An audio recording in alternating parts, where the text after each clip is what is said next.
Let's get inside the mind of someone who has dumped someone by text. A fun story. One of my previous relationships ended 24 hours after I had this surgery. I came home that day, was resting, waiting for my boyfriend to bring me a care package and some ibuprofen. But instead, that same day as the surgery, he went out with one of his buddies, met some other woman, her that night, and broke up with me by text the next day and left me for her.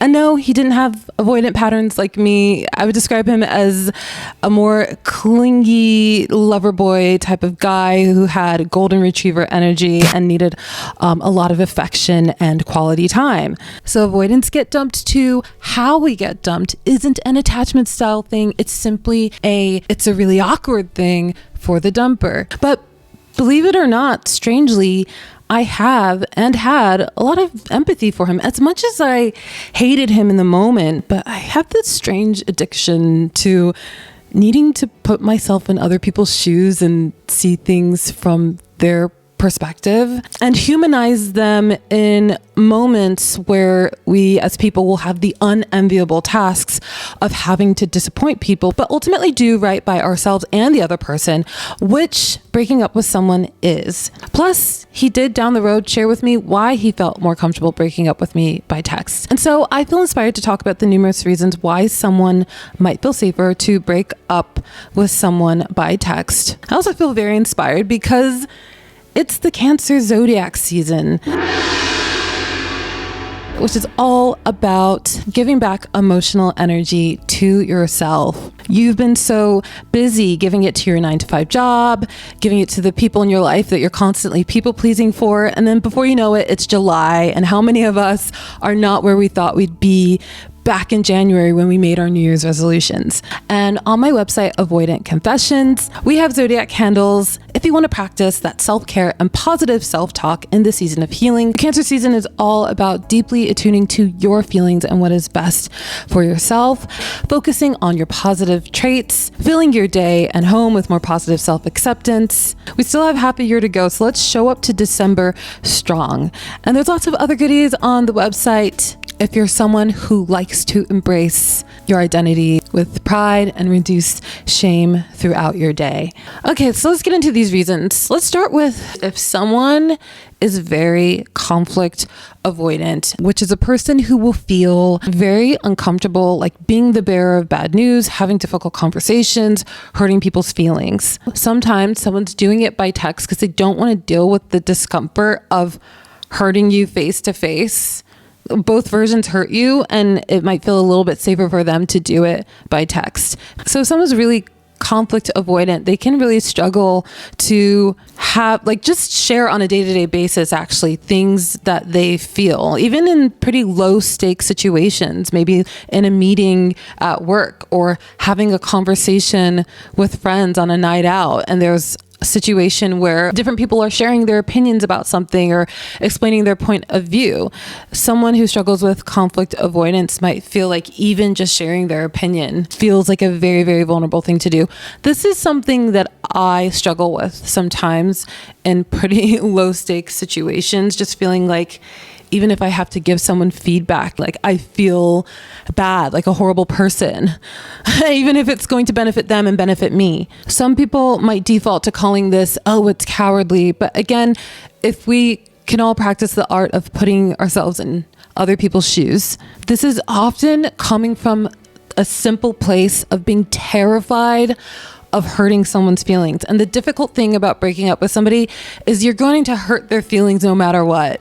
I've seen situations where people online are like, someone just needs to have a conversation with me, man up and tell me to my face, blah, blah, blah, blah, blah.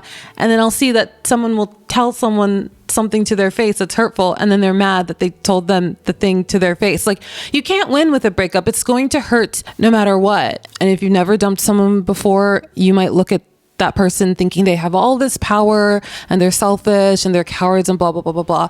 But at the end of the day, I think all human beings who aren't sadists or sociopaths are just really scared of hurting people's feelings. Next, I want to talk about my ex's reason. And he said that he just wanted to rip off the Band-Aid. Personally, I felt like he had pretty low empathy. He told me that the reason that he felt like he should rip off the Band-Aid was because the woman that he left me for, that was her suggestion. But it doesn't matter. That was his decision. She doesn't matter because she wasn't in our relationship. And truly, I don't think he's a monster or an asshole for breaking up with me. I do think for a relationship where you're with someone for half a year like he was with me, and I was practically living with him at that point, wasn't great. But I also feel like sometimes life delivers us these unideal situations where there's overlap between when your relationship ends with one person and it starts with another person. And I think ultimately is a tricky situation because I'm sure that maybe he had some reservations about his future with me and didn't communicate those things to me. And it took him meeting another person for him to have that clarity.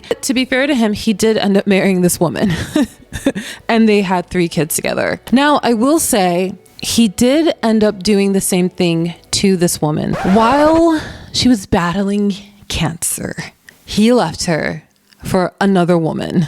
I feel like more so than what he did to me, what he did to her, once you have kids in the picture, is just absolutely disgusting. I think that is maybe a pathology of something very, very low in empathy. I think another big reason I'm not so angry when I look back on how this ended is because I know that some people can really get caught up in how someone broke up with them and like the right way to break up with somebody. But I just personally feel like there is no like perfect way to break up with somebody. And if the new woman he was dating did tell him, hey, just rip off the Band-Aid, I'm glad it was done that way ultimately, because I'm the kind of person, because I'm avoidant, I don't want to be led on. I don't want someone to make me feel like the door is a little bit open for us to get back together. I always say this: if someone doesn't want to be with me, I don't want to be with them. It's that simple for me. That's all the closure that I need. Okay, the next reason is if someone is just sick and tired of you and they break up with you in the heat of the moment. Sorry guys, had mic issues here. Lost the audio, so just going to quickly sum up what I was saying here, which is that this can happen after some big altercation or argument. That's the straw that breaks the camel's back. The couple separates and the more fed up person who's just sick and tired of the other breaks up with the other person in the heat of the moment while they are separated. And this can happen in really toxic or volatile relationships, or maybe just dynamics in a relationship where one partner never takes accountability or has remorse, or can be emotionally and or physically abusive. Naturally, a lot of people who lack self-awareness might be online saying, WTF, my partner broke up with me out of nowhere. But for the partner, in that moment, they felt like they've had the same conflict 50 times where they've tried to make some compromise or be solution-oriented with the unself-aware partner who never compromises, and on the 51st time they have the same argument, they break up with them in the heat of the moment.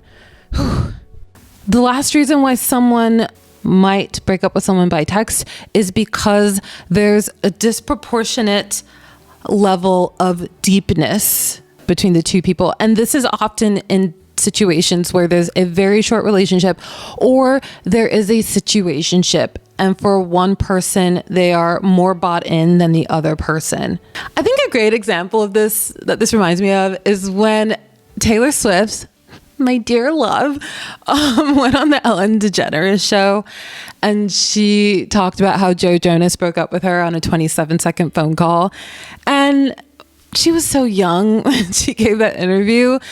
They ended up becoming friends again years later, because she went on to have like really deep, meaningful relationships that were like a year and a half long with Calvin Harris. And of course, then she ended up with Joe Alwyn. That was a relationship that was 6 years. So that like, you know, kind of young relationship that I'm sure looking back on was maybe a bit more of a situationship with Joe Jonas that lasted like a few months.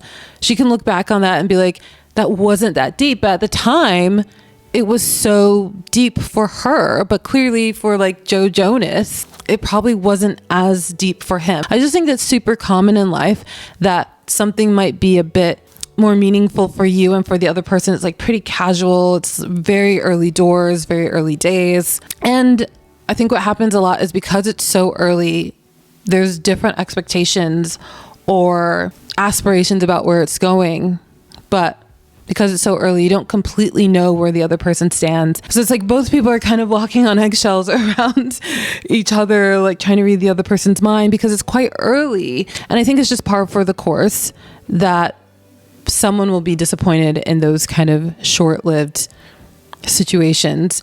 And the person who doesn't want to continue it doesn't feel like it's strong enough and deserving of a face-to-face conversation. They don't feel like, man, I owe this person a face-to-face conversation because it's like such early days. And I think that's my ultimate thesis statement of this video, which is when I see people get like really hung up on how someone broke up with them, I personally don't relate to it just because I feel like a breakup is ultimately you being freed of someone who doesn't want to be with you. That's how I feel about it. That's how I felt about my ex that I shared in the surgery story. That's why like I didn't chase him. So again, something I love about being avoidant, like I'm not going to chase you. I'm not going to track you down and like have the closure conversation. I don't fucking need closure from you. You don't want to be with me. That is my closure. That's all I need to know. I can move on with my life. I'm not going to sit around like hoping my ex comes back. I'm just not. If you have ever broken up with somebody before, let us know in the comments how you did it. What's your opinions on it? Again, check out Avoidant Confessions.